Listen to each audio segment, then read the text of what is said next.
आज आपण आंध्रामधली famous recipe गारेलू करूया। कोणी याला गारेलू म्हणतात, कोणी याला वडापलू असंही म्हणतात। नमस्कार, मी प्रतिभा दारंवार दाज किचनमध्ये आपल्या सर्वांचं स्वागत आहे। अशाच वेगवेगळ्या रेसिपींसाठी माझ्या चॅनलला सबस्क्राइब करायला विसरू नका। व्हिडिओच्या खाली असं लाल बटन असेल तर तुम्ही ते क्लिक करा आणि असं ग्रे असेल तर तुम्ही ऑलरेडी सबस्क्राइब केलेलं आहे। ही 1 टेबलस्पून चण्याची डाळ घेतलेली आहे। स्वच्छ धुवून 2 तास भिजवून ठेवू।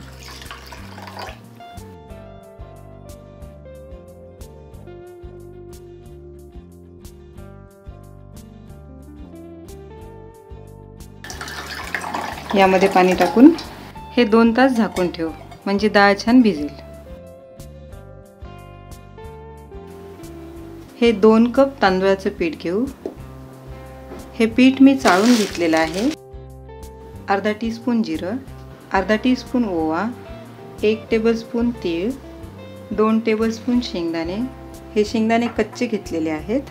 थोडासा बारीक चिरलेला कढीपत्ता, यामुळे फ्लेवर छान येतो।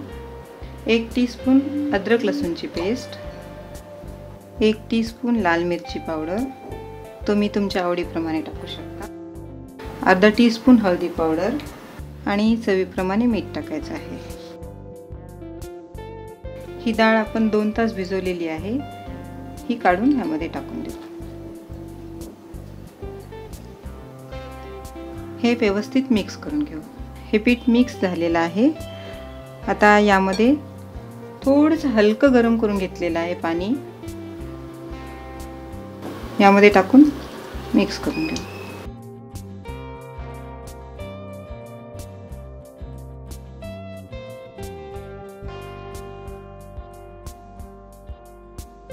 हे असं घट्ट गोळा मळून घ्यायचा आहे,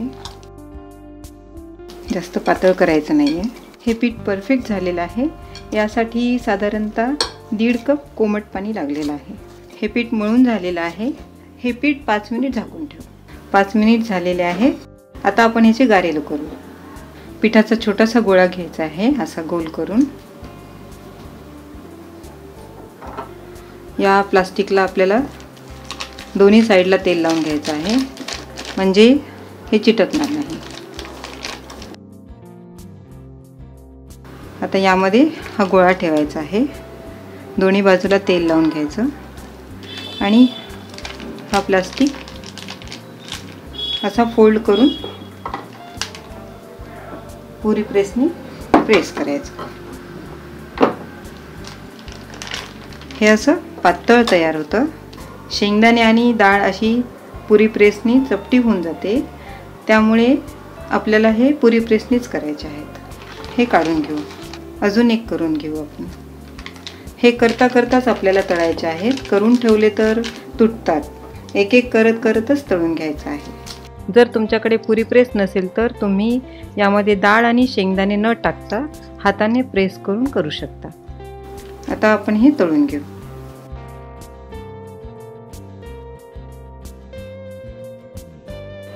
तेल गरम झालेलं आहे। हे गारेलू टाकून तळून घेऊ।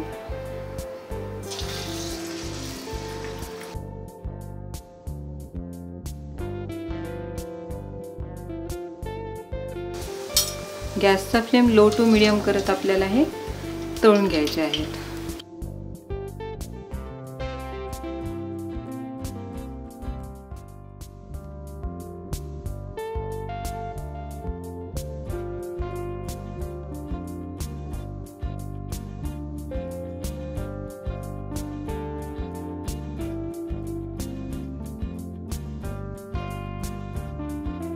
असे गोल्डन ब्राउन होईपर्यंत लो टू मीडियम गॅसवरती आपल्याला हे तळून घ्यायचे आहेत, म्हणजे छान क्रिस्पी होतात आणि भरपूर दिवस छान राहतात। असं तेल निथळून काढून घेऊ। आंध्रामध्ये तर हे 1 महिना असे करून ठेवलेले असतात। असे प्रेस करतच आपल्याला हे तळून घ्यायचे आहेत। हे असं एकदम पातळ प्रेस करून घ्यायचं आहे, म्हणजे छान क्रिस्पी होतात। गोल्डन ब्राउन होईपर्यंत तळून घेऊ। हे छान गोल्डन ब्राउन झालेलं आहे। तेल निथळून काढून घेऊ। हे बिलकुल ऑइली लागत नाही। असे सर्व करून घेऊ। हे खमंग क्रिस्पी गारेलू भरपूर दिवस कुरकुरीत राहतात. तुम्ही नक्की करून पहा आणि कमेंट्स करून मला सांगा. तुम्हाला ही रेसिपी आवडली असल्यास लाईक करा, शेअर करा आणि सबस्क्राईब करायला विसरू नका.